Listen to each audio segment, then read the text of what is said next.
Não tem não, viu? Quem tem, tá? Ele que tem. Gente, é um prazer imenso estar aqui. Eu me sinto em casa, porque eu vinha falando, inclusive, com o meu amigo lá do marketing, lá da instituição, que o primeiro hospital que eu comecei a trabalhar quando eu cheguei no Nordeste foi aqui. Eu fui o primeiro farmacêutico clínico contratado quando tinha duas farmacêuticas que tornaram minhas amigas, né, que foi a Juliane Zápula e a Andréa, e elas me contrataram. Elas sabiam que eu tinha chegado de Natal com a bagagem de clínica, e elas falaram: olha, Sandra, a gente precisa de você do horário das 19 às 21 para trabalhar com clínica, porque nós estamos implantando. Isso em 2021, 22, 2022, propriamente. Eu cheguei em São Paulo e, logo em seguida, 3 meses, eles me chamaram aqui pela experiência na clínica, né? E aí, eu fui conhecendo as coisas, né? Então, para você ver, eram 3 farmacêuticos, gente, 3, comigo. Eu estava chegando naquele momento. E olha a quantidade de farmacêuticos que tem aqui depois de 23 anos, 24 anos. Eu costumava, inclusive, falar isso para os meninos que se formaram, que fizeram pós-graduação com a gente lá.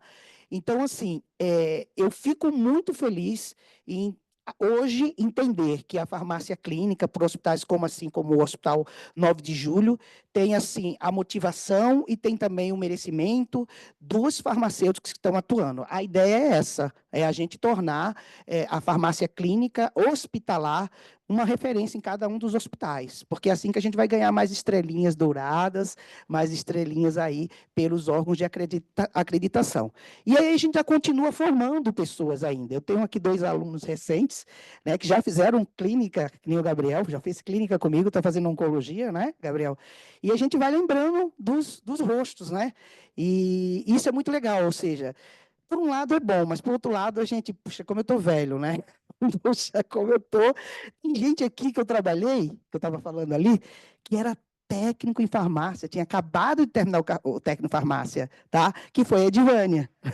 Então, o que que acontece? A gente vai passando a informação e o que a gente quer é isso, é formar novos farmacêuticos, colegas, que consigam mais à frente substituir melhor, somar aos nossos esforços feitos hoje, porque as coisas vão mudando, as coisas vão evoluindo, e a gente precisa acompanhar essa evolução, tá?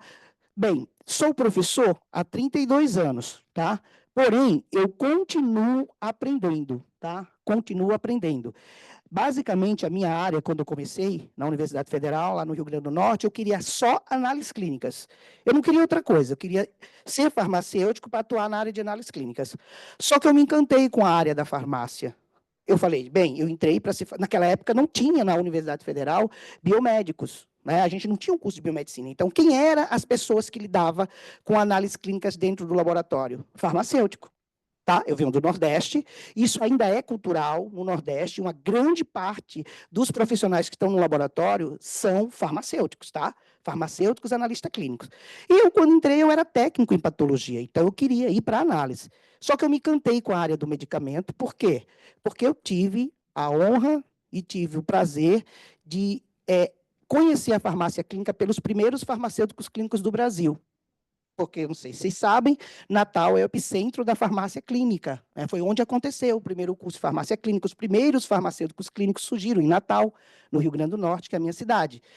E foi aí que eu me apaixonei pela farmácia. Me apaixonando pela farmácia como um todo, pelas ciências farmacêuticas, eu esqueci que só existia a análise clínicas e passei a gostar da área das ciências farmacêuticas. E aí eu pensei, por que não unir a análise clínicas com a farmácia? Passaram-se vários anos, né? A gente já trabalhava com uso de exames laboratoriais lá no Hospital das Clínicas de Natal, porque eu fui farmacêutico lá. Quando eu vim para cá, a gente já fazia isso tranquilamente. A gente entrava, olhava, analisava exames laboratoriais, via o quadro clínico do paciente. Como eu falei para vocês, eu aprendi a farmácia clínica com os melhores e os primeiros. Tranquilo. Mas eu lembro muito bem de uma situação que aconteceu aqui no 9 de julho, tá? Só para a gente continuar isso aqui, que é uma coisa hoje que vocês fazem tranquilamente. Quando me contrataram para ser farmacêutico clínico aqui, eu seria o único farmacêutico que entrou para fazer a farmácia clínica acontecer junto com as outras 2 farmacêuticas que estavam aqui. E aí, teve um dia que eu entrei na UTI, e aí eu fui lá ver o prontuário de um paciente que estava lá meio. Eu precisava ter uma informação que eu estava na dúvida em relação ao medicamento. E comecei a olhar o prontuário do paciente, e claro, dei boa tarde para todo mundo, perguntei onde era lá, onde ficavam os prontuários, entrei. E aí eu fui abordado por uma enfermeira-chefe. Oi, tudo bem? Tudo bem. Ah, você é da farmácia, né? Falei, sim, sou farmacêutico, né? Me apresentei ali, mas você não estava no momento, ela chegou depois. Então, você não pode olhar prontuário, né? Eu falei assim, como assim? Aí eu estava com crachá, estava de branco. Eu estou falando há 25, quase 25 anos atrás. Você não pode olhar prontuário. Mas por quê? Não, porque aqui é reservado aos médicos e aos enfermeiros. E aí tem informações confidenciais. Aí eu falei, não, mas eu sou farmacêutico. Eu vi, inclusive... Aí eu tive que explicar tudo para ela, que farmacêutico também era um profissional da área de saúde.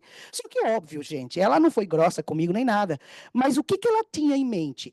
Ou o que ela tinha de experiência. Ela nunca tinha visto um farmacêutico na UTI mexendo em prontuários para fazer evolução ou qualquer coisa desse tipo. Eu estou falando isso em 2002, tá? Porque eu tinha vindo aqui justamente para ajudar as meninas a mostrar para todo mundo o que era a farmácia clínica aqui. E o 9 de julho sempre foi um hospital muito bom, e sempre estava na vanguarda, e sempre foi muito, né, estava muito à frente, então eles queriam isso. Só que o restante da população do hospital, dos profissionais, não sabiam que farmacêutico podia fazer isso. Então, para vocês terem uma ideia, hoje nós estamos aí lidando com mais ou menos quantos farmacêuticos que nós temos aqui?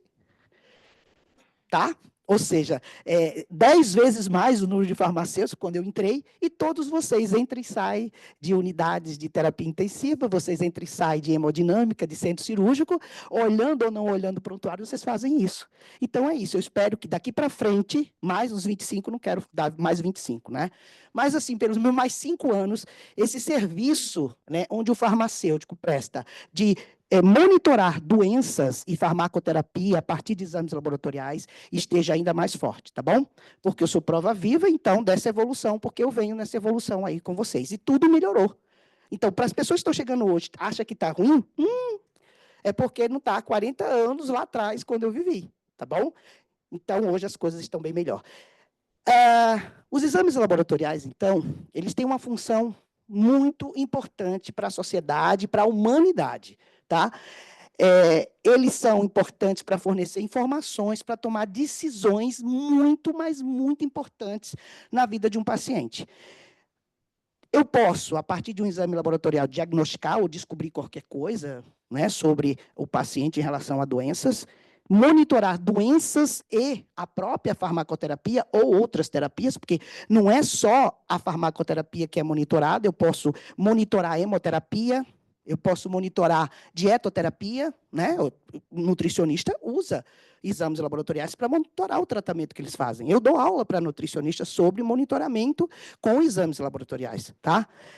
E, no caso, nós, que somos profissionais de referência na área do medicamento, a farmacoterapia está o tempo inteiro ali, sendo um foco para ser monitorada e para ser acompanhada. E avaliar prognóstico. Por que o monitorar doenças está no foco? Porque monitorar farmacoterapia está no foco. Porque é o que mais a gente pode fazer com o exame laboratorial. Porque eu, como farmacêutico, ou qualquer outro profissional não médico, não pode pegar um exame laboratorial para diagnosticar ninguém, ou dar prognóstico. Isto é uma verdade absoluta. Está até no código de ética de todos nós, tá?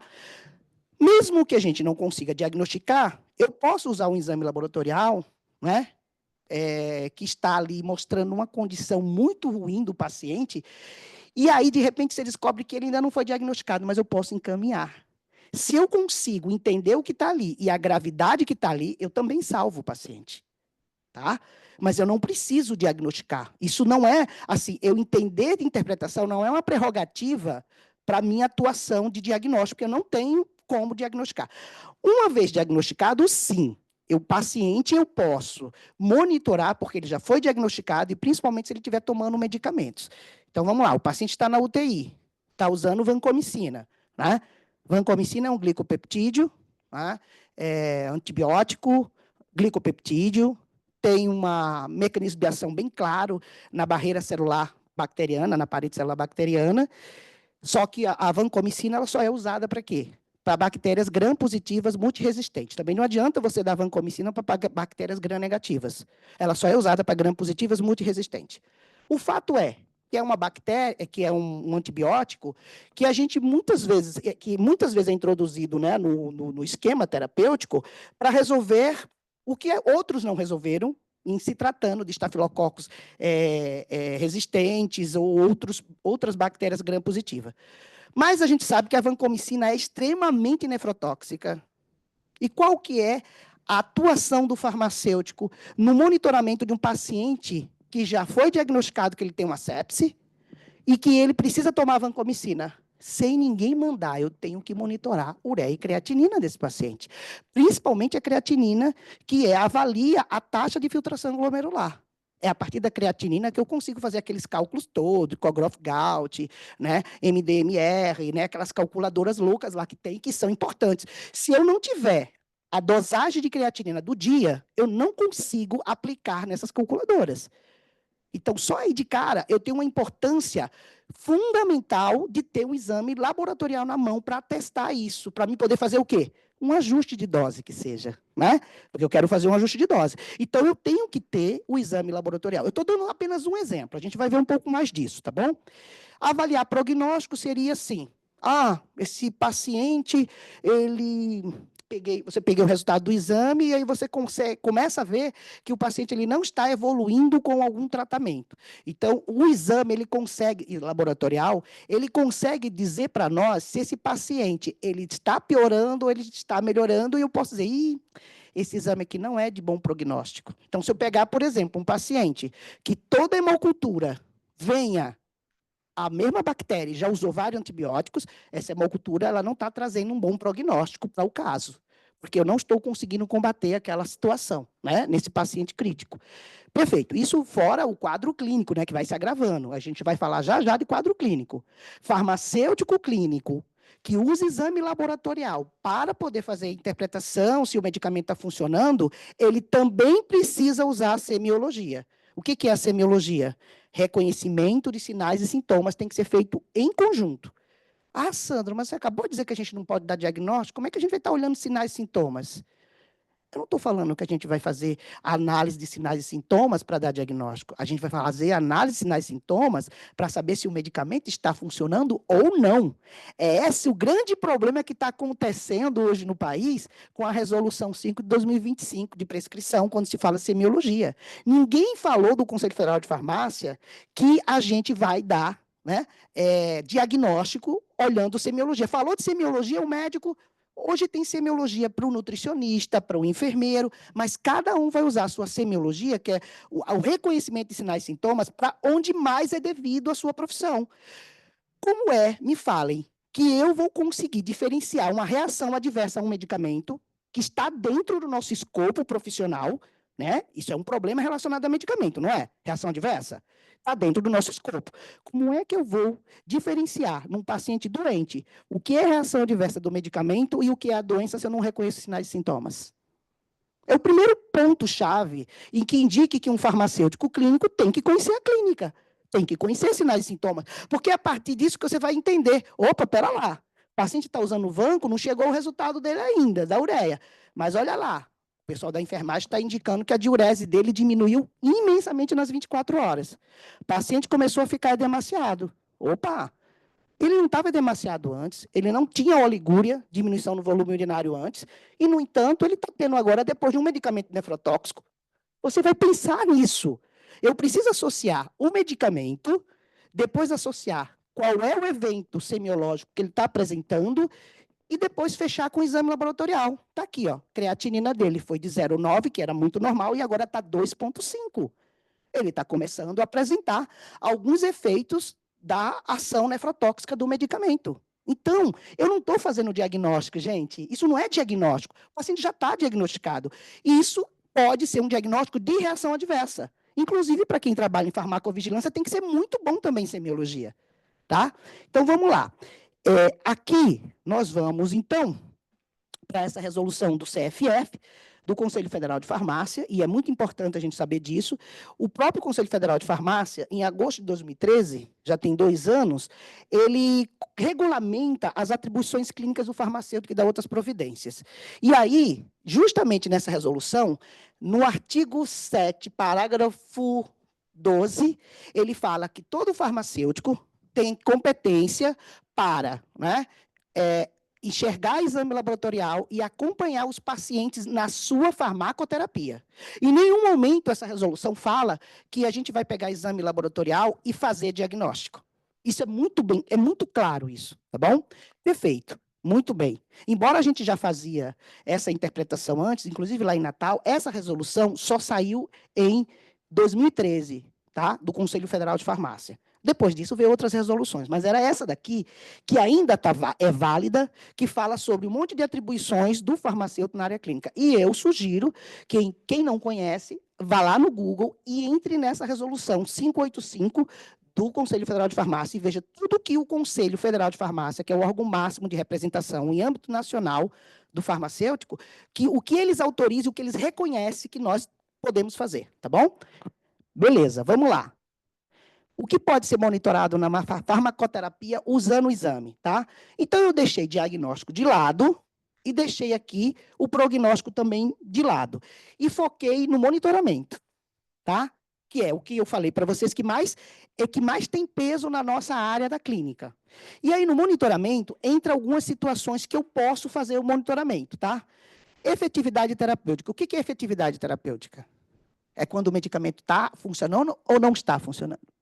Quando está funcionando, perfeito. Então, eu posso pegar um exame laboratorial para ver se ele está funcionando no paciente. Alguém pode me dar algum exemplo? Aqui mesmo do hospital, sem citar nomes, leitos ou qualquer coisa? Oi? Marevan. Marevan, nome comercial de varfarina, que é um cumarínico, que tem um mecanismo de ação bem definido, que é bloquear a vitamina K para a formação de protrombina no fígado. O Marevan é usado como anticoagulante oral. Eu posso usar um exame chamado tempo de atividade de protrombina, ou INR, que é Relação Normatizada Internacional, para ver se o Marevan está funcionando. Se ele estiver funcionando, ele vai estar dentro de uma faixa de referência, que é isso que eu quero explicar para vocês. Todos os exames, eles vão ser indicados numa faixa de referência que vem no laudo laboratorial. E lá está a faixa de referência lá do Marevan ou da varfarina, tá?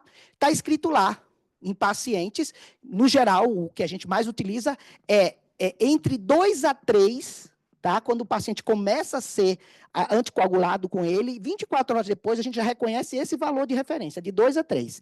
Qual que é a interpretação aí, Sandro? Tudo que tiver abaixo de 2, o paciente está fazendo trombo. Tudo que tiver acima de 3, o paciente pode estar entrando em hemorragia. Não é isso que vocês fazem?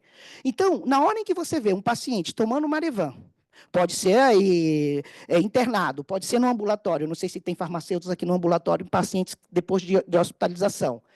Se ele está 3,5, mas ele não está sangrando, mas isso já acende um alerta na gente. Está 3,5. A referência é, paciente passou de 3, a gente começa a monitorar sinais e sintomas de sangramento. E a gente pergunta, está com gosto de sangue na boca? Deixa eu ver, isso é análise de semiologia.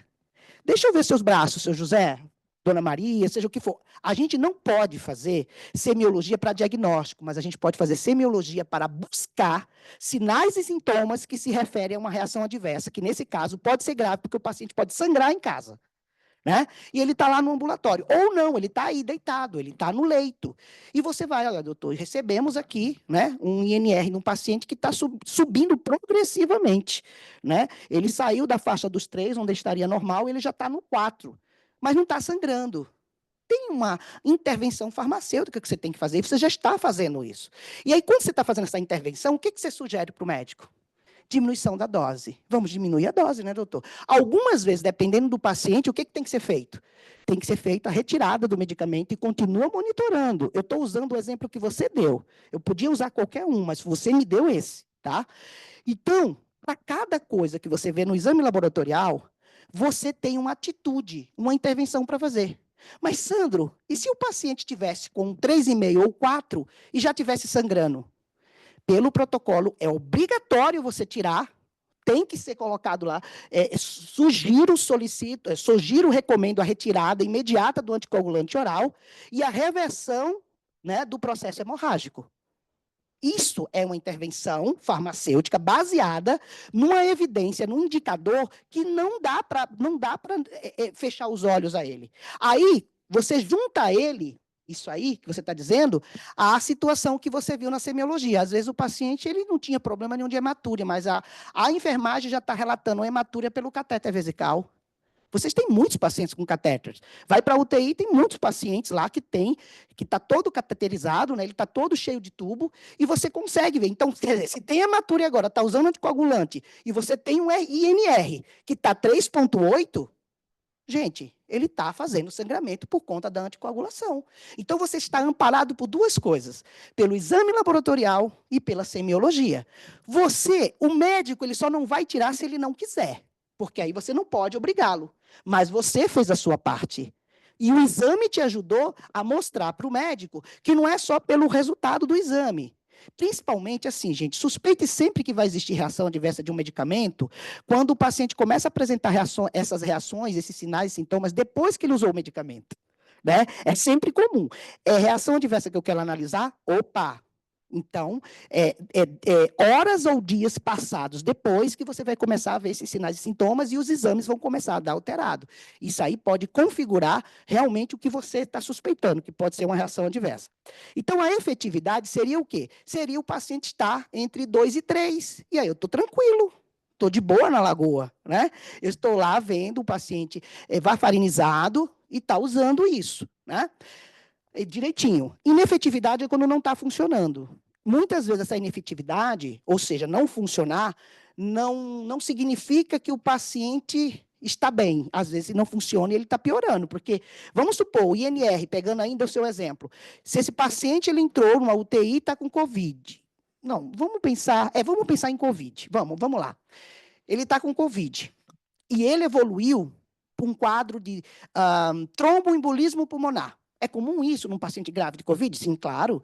Né? O processo que a gente chama de síndrome da resposta inflamatória sistêmica acontece e isso forma coágulos no pulmão de um paciente que está ficando grave.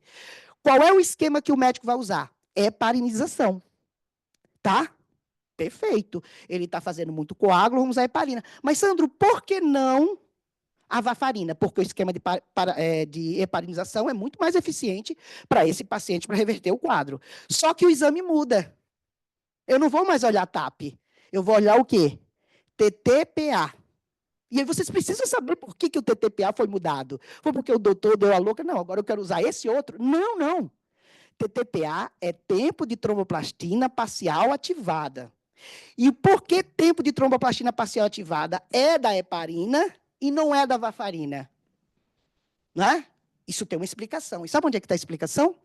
Essa explicação está exatamente no conhecimento do mecanismo de ação, que todos nós temos uma base muito boa. Qual é o mecanismo de ação da varfarina? Ela vai lá, bloqueia a vitamina K para não formar protrombina, né? E não ter coagulação excessiva. Qual é o mecanismo de ação das heparinas, seja elas de alto ou de baixo peso molecular?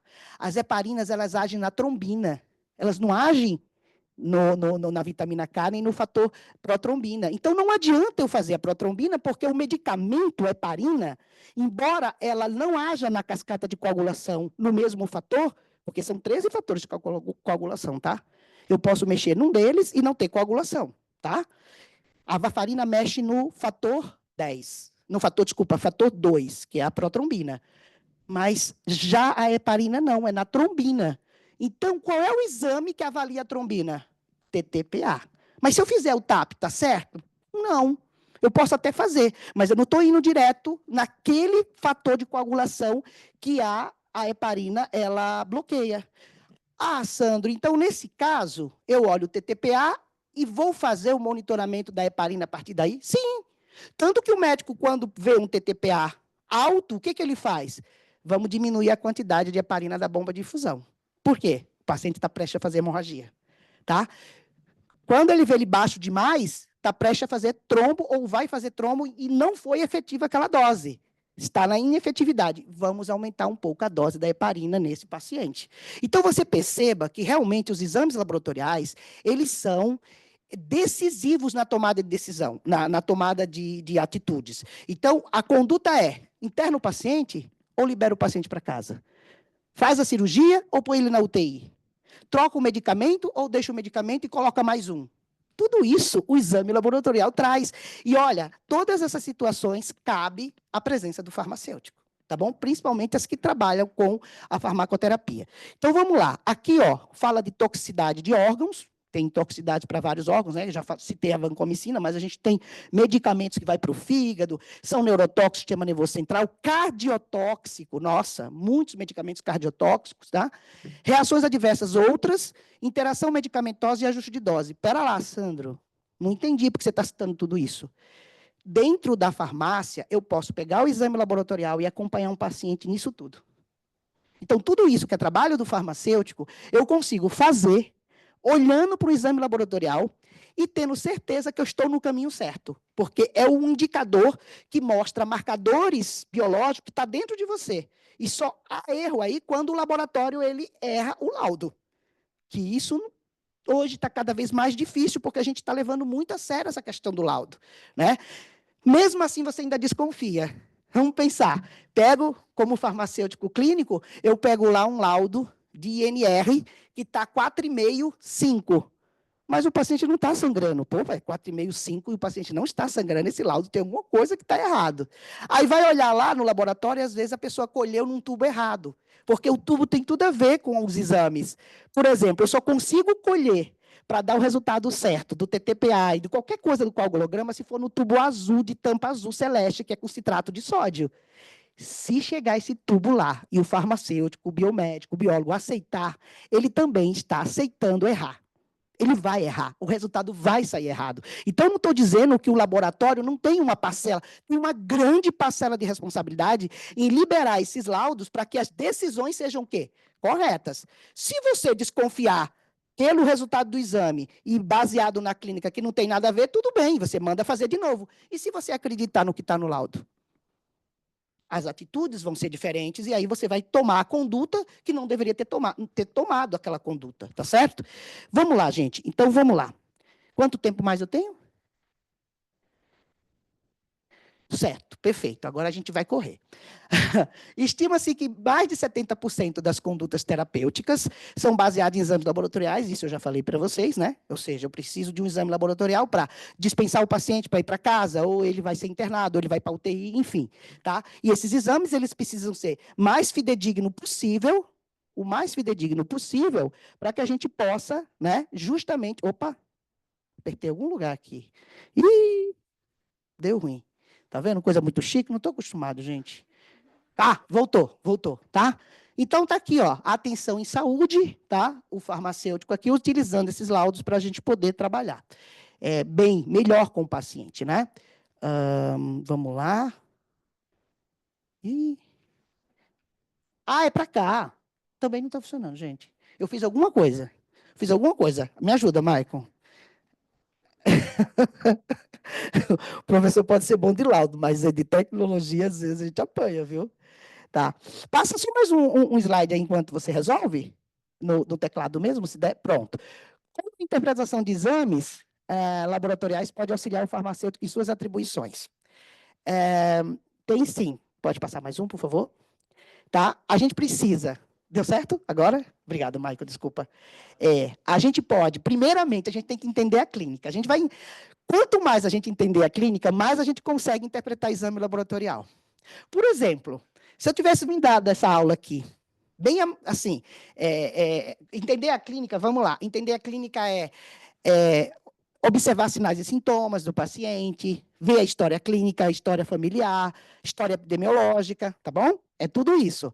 Mas se eu tivesse vindo dessa aula aqui, eu tivesse assim, todo amarelinho, mas um amarelo bem estranho, um amarelo abóbora, cenoura, né? Como é que eu chamo isso? Icterícia. Quando vocês pegam um paciente com icterícia no leite, você fala, você nem olhou o laudo dele ainda. Mas você fala, esse paciente tem algum problema hepático. Você está no caminho. Porque a semiologia é importante isso. Mas você também pode estar errado, porque ele não precisa ser só doença hepática, ele pode ser doença hemolítica. Ele pode ser um paciente com doença hemolítica. Um paciente que tem anemia falciforme, uma doença hemolítica causada por um medicamento, ele vai ter icterícia. Mas não importa. Se você pega um paciente ictérico e você pudesse dizer que exames poderiam ser feitos para poder investigar aquela situação, que exame você diria, doutora? TGO e TGP, hoje nós estamos também chamando a TGO de AST, E a TGP de ALT. Mas é isso mesmo. O que mais? Bilirrubinas, isso mesmo. Qual é a bilirrubina que aumenta mais para diferenciar se é hepático ou hemolítico? Oi? Olha só, o paciente está ictérico, tá? Ele está ictérico. Eu quero saber... Oi? Isso mesmo, é isso mesmo. A indireta, ela aumenta mais nas doenças hemolíticas. Nas doenças hemolíticas, esse é um caminho a ser seguido, inclusive, pelo clínico, tá? Então, sempre quando ele tem qualquer doença hemolítica, seja por que for razão, quem vai aumentar mais nas bilirrubina é a indireta. E se for a fígado, é a direta. Mas, se for hemolítico, será que sobe a TGO e TGP? Não sobe, porque elas são enzimas intrahepáticas e ela só sobe quando tem lesão hepática. E não teve lesão hepática, teve lesão intravascular, né, das células vermelhas.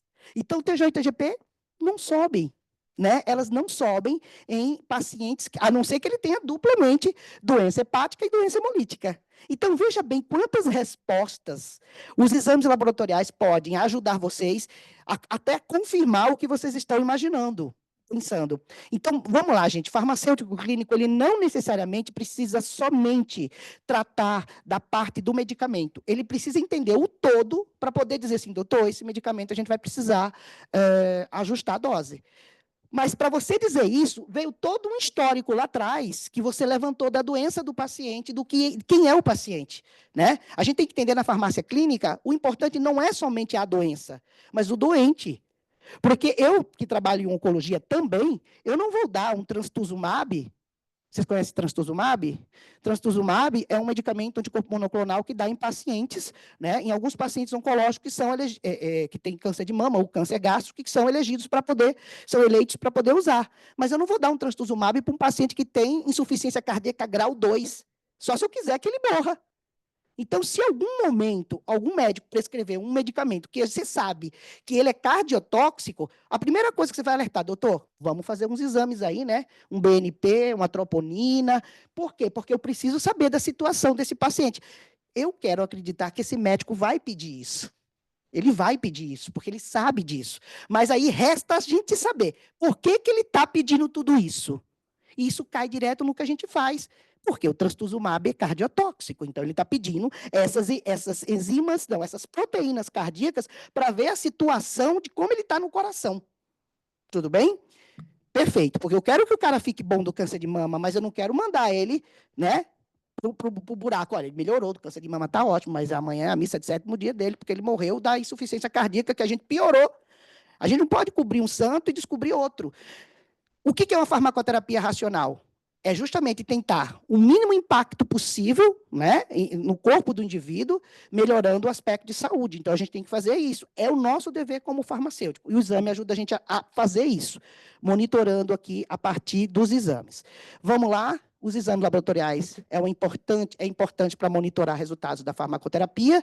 Efetividade e segurança são duas coisas que a gente quer. A gente quer dar vancomicina para o paciente para matar a bactéria, mas a gente não quer que o paciente vá para a máquina de hemodiálise.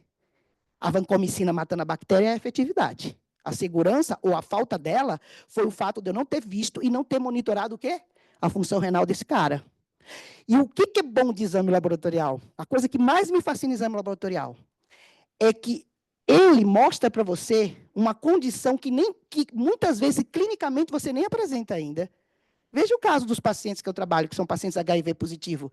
Muitos dos pacientes nem sabem que é HIV positivo ainda, mas eu consigo começar a tratar eles antes do vírus começar a crescer a carga viral e eu não ter mais como trabalhar porque ele entrou em falência imunológica. Não quero ir longe. Pega um paciente com diabetes. A diabetes não dói, não coça, não arde. Ninguém vai saber se é diabético no começo. Ele vai saber de que é diabético quando está falhando os rins, a não ser que seja uma pessoa que faça os seus exames rotineiramente.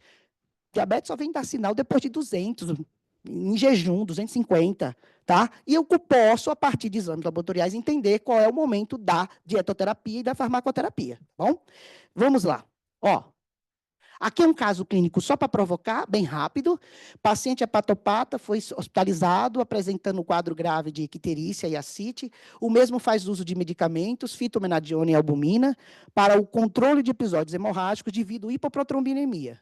E a nasarca devido à hipoalbuminemia. paciente entrou num quadro de confusão mental e, após a avaliação clínica, foi solicitado exames laboratoriais. Aqui é o caminho disso, né?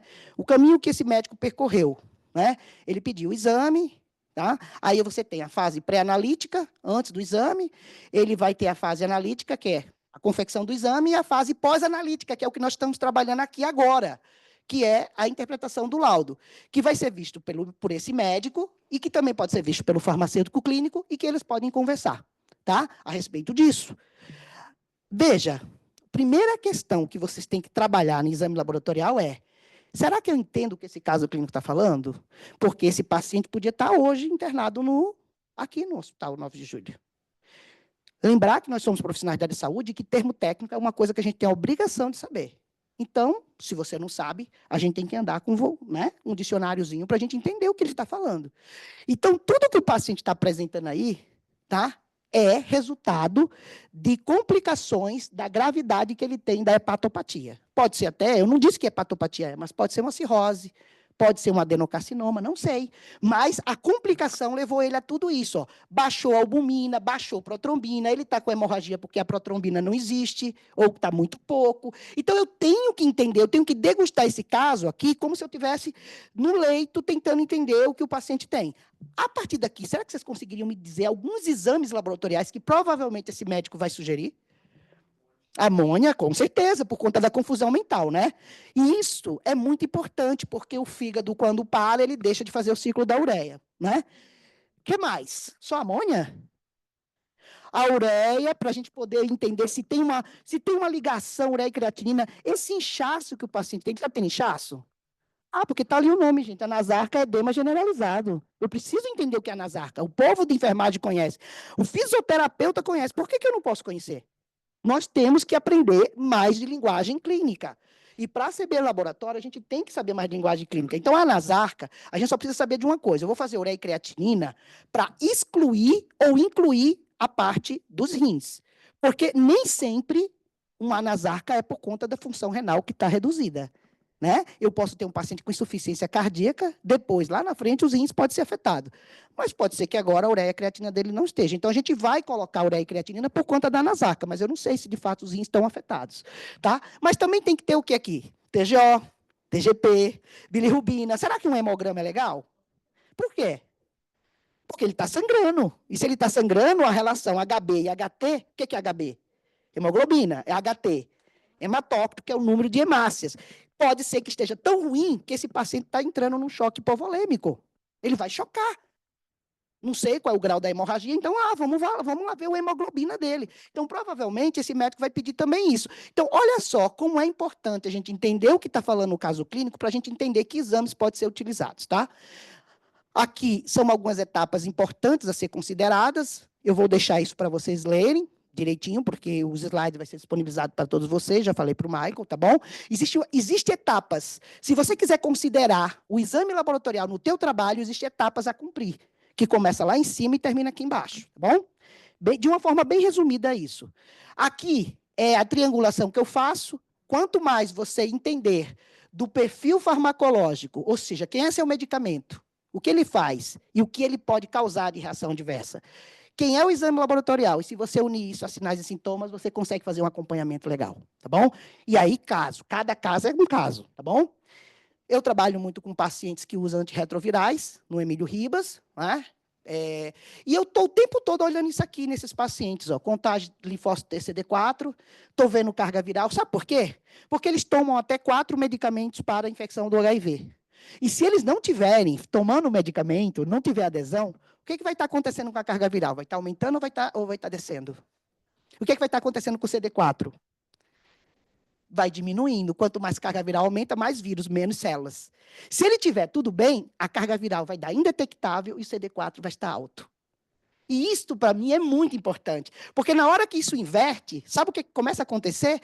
Carga viral alta, CD4 baixo, risco de doenças infecciosas oportunistas. Então, ele começa a ter muita febre, porque ele está entrando com a tuberculose. Tá? E aí começa os meus encaminhamentos para o médico dele, assistente, para outros Lá a gente faz muito esse trabalho, tem vários consultórios farmacêuticos, de farmacêuticos acompanhando esses pacientes. Isso já é realidade em hospital, tá? Vocês sabem disso, né? E também em hospital, mas também em ambulatório. Aí aqui, ó, eu tenho muitas formas de entender por que esses medicamentos não estão funcionando. Uma das primeiras que eu vou e que eu sempre falo para meus alunos é o quê? Às vezes o cara, não no hospital, mas o cara que está em casa, ele não está aderindo. Se ele não está aderindo, é claro que não vai funcionar. Eu não vou pensar porque a dose está baixa, eu não vou pensar porque tem interação. Não. A primeira coisa que eu penso é, esse cara toma o medicamento? Porque se ele não toma, o resto tudinho eu já descarto. Mas, às vezes, ele obedece tudo isso aqui. E, às vezes, ele está nessa fase aqui, ó. Tá? E aí, sim, para a gente saber dessa fase, se o vírus tem ou não tem resistência, eu preciso desse exame, que também é laboratorial, e que o médico não vai para lugar nenhum, infectologista, se não tiver ele. A gente chama de teste de genotipagem para o HIV.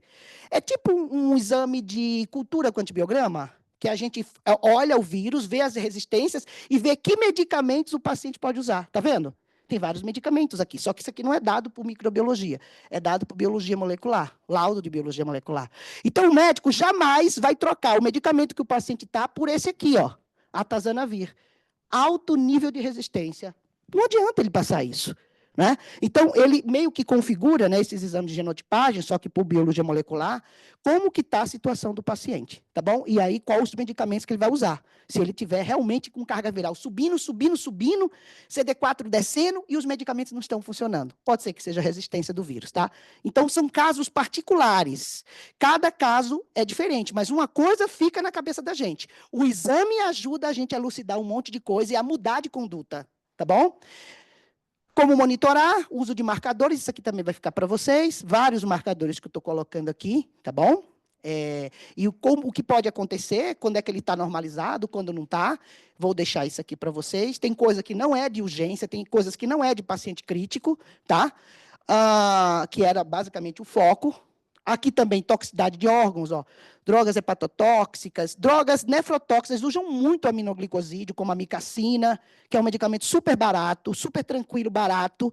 O efeito é muito rápido, mas é muito nefrotóxico. Então, todas as gentamicinas, todas as amicacinas, elas têm que ser monitoradas do ponto de vista de nefrotoxicidade. Qual é o exame que eu relaciono para ver isso? Por isso que o farmacêutico tem que conhecer qual é a classe do medicamento. Por quê? Porque ele tem que saber qual é a relação que ele tem daquele medicamento, que ele tem com a toxicidade e qual é o exame que vai ver aquela toxicidade. Se for hepática, já é outros. Ó. Se for drogas mielotóxicas, hemograma. Se for drogas cardiotóxicas, por exemplo, mioglobina, troponina, tá? Que são importantes se caso o paciente estiver tomando esses medicamentos que têm essas toxicidades. Reações adversas outras, hemólise, rabdomiólise, insuficiência renal, né, na síndrome tumoral, neutropenia febril, vocês devem ter muitos pacientes apresentando neutropenia febril aqui. É importante demais fazer o leucograma e o hemograma para decidir se o paciente vai usar ou não a filgastrima, tá? Que é o pelmigastrima, né? Que é o granuloquina, enfim, outros nomes comerciais. E a gente olha isso a partir de hemograma, tá bom? Interação medicamentosa também, a gente pode ver. E isso aqui é ajuste de dose. Ajuste de dose é tão importante, inclusive na hepática, exame laboratorial. Se eu olho um exame laboratorial e vejo alterações, né?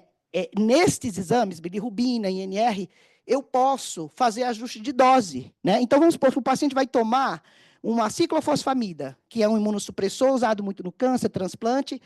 Bilirrubina acima de 3 miligramas, o que é que a gente faz? Pela literatura, a gente tem que reduzir 25% da dose. Mas isso só foi possível por quê? Porque foi feito o exame de bilirrubina e eu sei que esse paciente já é um paciente apresentando indício de hepatopatia. Tá bom? Tudo bem, aí a mesma coisa para ajuste de dose aqui, coloquei a Groff-Gaut, mas tem outras, né? Aqui, ó, a determinação de níveis séricos, por exemplo, eu preciso dosar, às vezes, o medicamento na corrente sanguínea, lítio, varfarina, digoxina, que é um medicamento perigosíssimo para intoxicação digitálica, né? Perfeito. Vocês têm que reconhecer, inclusive, na semiologia, ajuda muito vocês a reconhecer intoxicações em pacientes. Uma digoxina numa intoxicação digitálica é muito característico que o paciente vai sentir. Pulso rápido, pressão baixa, a pressão vai lá para baixo, bradicardia, né? Sudorese, confusão mental. O paciente está tomando digoxina, corre lá que pode ser uma intoxicação digitálica, tá bom? Muito bem. Agora, A gente também tem resultados de exames falso negativo e falso positivo, tá, gente? Tá? Então, às vezes, você está lá, o paciente está sendo analisado na UTI, está tomando uma carga imensa de dexametasona e a glicose veio lá em cima. Normal. Dexametasona mobiliza glicogênio e aumenta a glicose na corrente sanguínea. Quando tira a dexametasona, a glicose ela vai baixar. Tá bom? Mesmo assim, se ela aumenta, vai ter que ter uma intervenção para isso. Geralmente, ele vai tomar insulina enquanto aquele medicamento estiver agindo. Tá bom? Agora tem um caso clínico que é o último, tá? Paciente do sexo masculino, 64 anos, em uso de ceftriaxona por catéter venoso central, devido à pielonefrite, que é uma infecção, né, urinária, pega tudo, né, pega ureter, bexiga e rins, grave, após 72 horas continua apresentando hipertermia, 38 graus, depois de 72 horas usando ceftriaxona, ele continua apresentando hipertermia, dor torácica, confusão mental, hipotenso e cianose de extremidades. Provavelmente esse paciente está evoluindo para quê? Para sepse, principalmente quando eu falo de hipotensão. A hipotensão é muito comum nos pacientes que evoluem para sepse. É o chamado colapso, né, hemodinâmico. Tá? Perfeito. Foi transferido para a UTI, foi solicitado o leucograma, PCR, que é proteína C reativa, e gasometria. Olha como é que está o leucograma desse paciente. Eu deixei tudo achurado para vocês verem se está normal. 29 mil de leucograma, 7 de bastonete, a gente já chama isso de desvio à esquerda. Já ouviram falar de desvio à esquerda? Isso é um sinal de que a infecção ela está ali, naquele momento, ela está evidente e ela está muito forte. Por quê? Porque a própria medula está recrutando células mais jovens para poder combater aquilo. A gente chama isso de desvio à esquerda. Numa outra oportunidade, eu explico por que o nome desvio à esquerda. 80 de segmentados e tem granulações tóxicas, o que indica provavelmente que as bactérias são gram-negativas. Gram-negativa gosta de fazer aquilo ali. Pseudomonas aeruginosa, Klebsiella pneumoniae carbapenemase resistente ou não carbapenemase resistente. Gosta de fazer granulações tóxicas nas células, tá? E a gente vê isso no microscópio, eu mando isso para vocês verem, para o médico ver. PCR era para ser 8, está 32, indicando que o processo é agudo. A PCR só dá alta em processos agudos, que está acontecendo agora. E aí tem a gasometria. Olha a gasometria. Olhando por essa gasometria aqui, tá? Só com o valor de pH, PCO2 e HCO3, que é bicarbonato, eu diria que o paciente está com algum distúrbio ácido básico? Não, né? Tá certo? Ó, tá tudo certinho aqui, ó. Tá tudo dentro, né? Então, aqui, eu não tenho nenhuma alteração. Ele ainda não evoluiu para quê? Ele não evoluiu ainda para uma acidose nem para uma alcalose. Claro que tem os outros que não apareceram aqui. Mas por que eu coloquei só esses 3? Porque o pH é o primeiro que a gente analisa. O segundo é a PCO2 e o terceiro é a HCO3. A PCO2 alterada é o que indica a parte respiratória. E o HCO3, que é a parte de bicarbonato, é que indica a parte renal.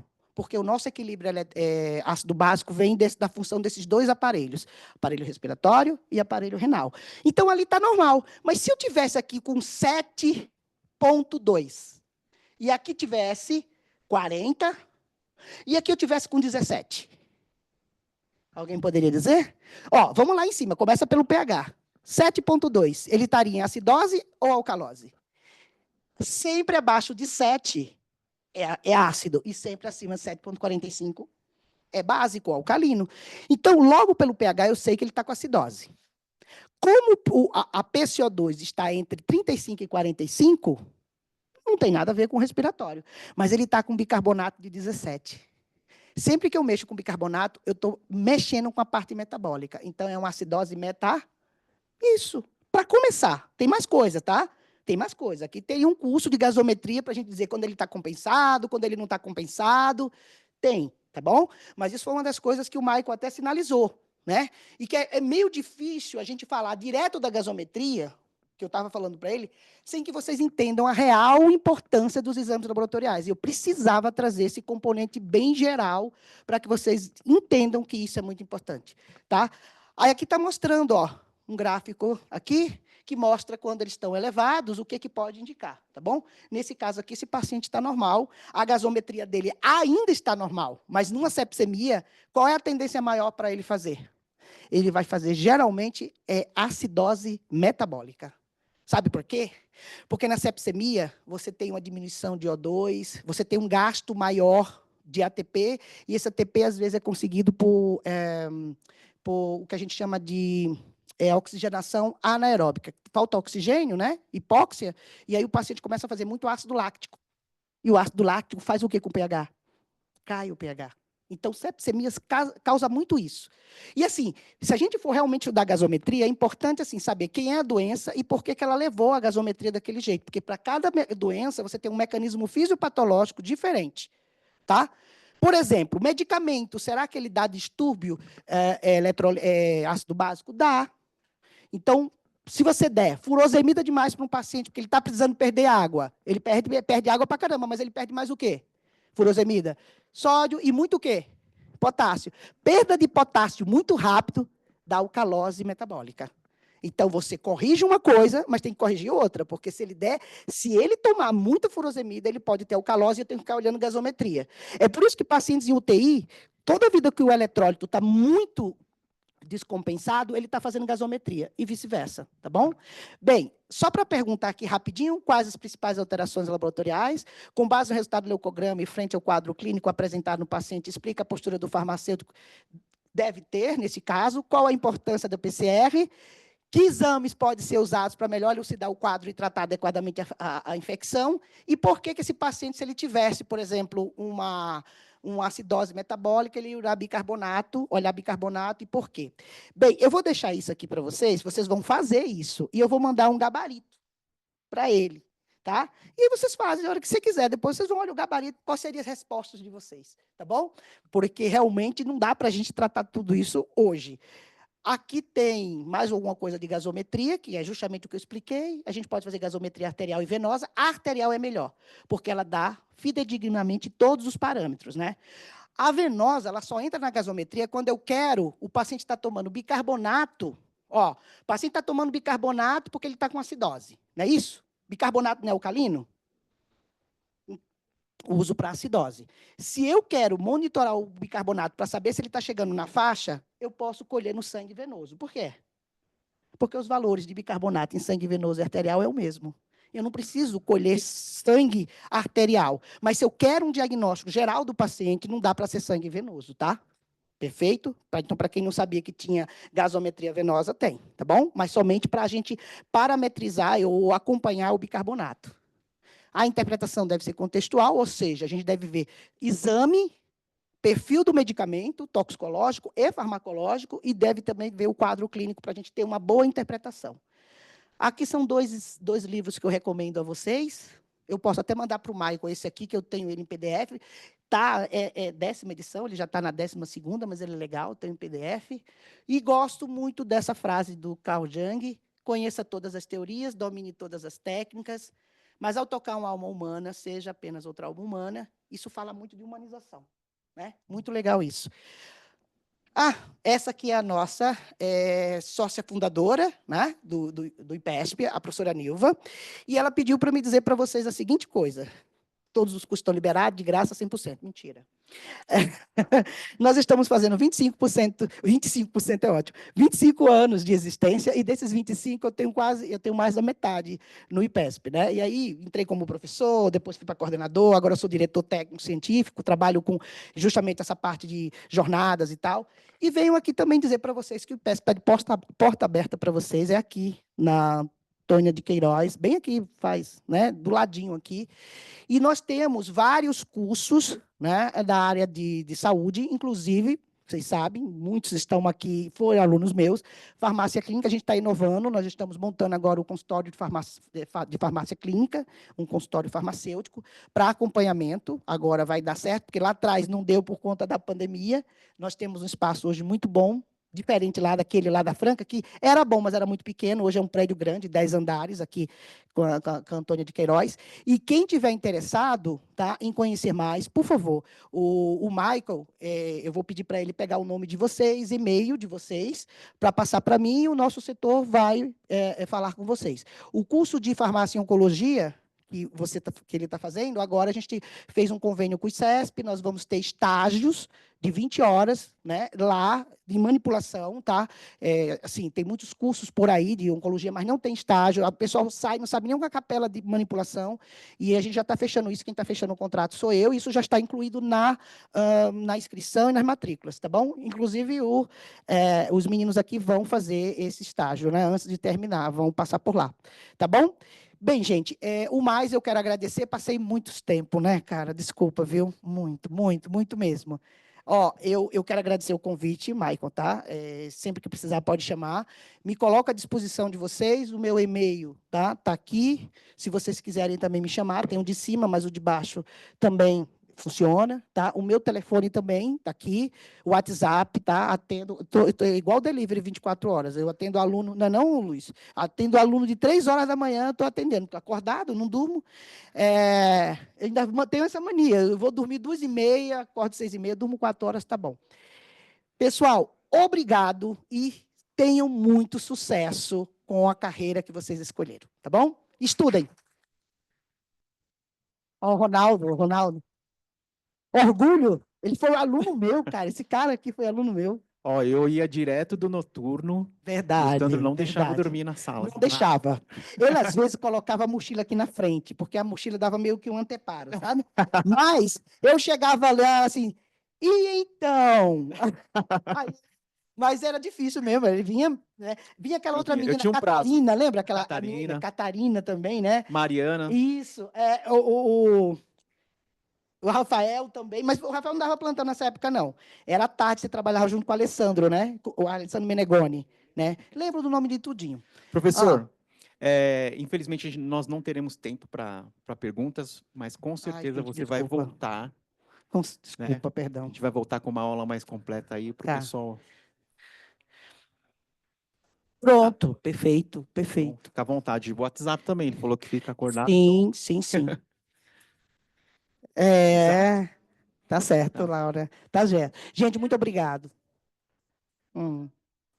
É verdade. A Edivane ali fica quietinha ali, ó. Tá? Foi a minha técnica, eu só faltei deixar ela doida, essa menina, sabia? Ela quase enlouqueceu. Não sei se aqui ela. Mas era só eu e ela. Tinha outro menino que ajudava, né? Mas o outro mais atrapalhava também, porque ele era da manutenção, aquele menino. Todo dia era uma reclamação naquela farmácia, gente, pelo amor de Deus. E ela segurava as pontas para mim. Eu estava lá na USP fazendo minhas coisas, ela, Sandro, pelo amor de Deus, tem um médico doido aqui na cirurgia. Era muito legal. Mas eu já sabia que você ia ser essa pessoa, sabia? Eu já sabia. Eu sempre falei, ela vai muito longe. A gente conhece as pessoas, né? Parabéns. Parabéns. Parabéns para todos, tá? Tchau, gente. Se me deixar aqui, eu fico. Foto minha? Ficou legal? Tira uma foto aqui. Tira foto todo mundo junto, Luiz. Você fica lá, vocês querem vir para cá?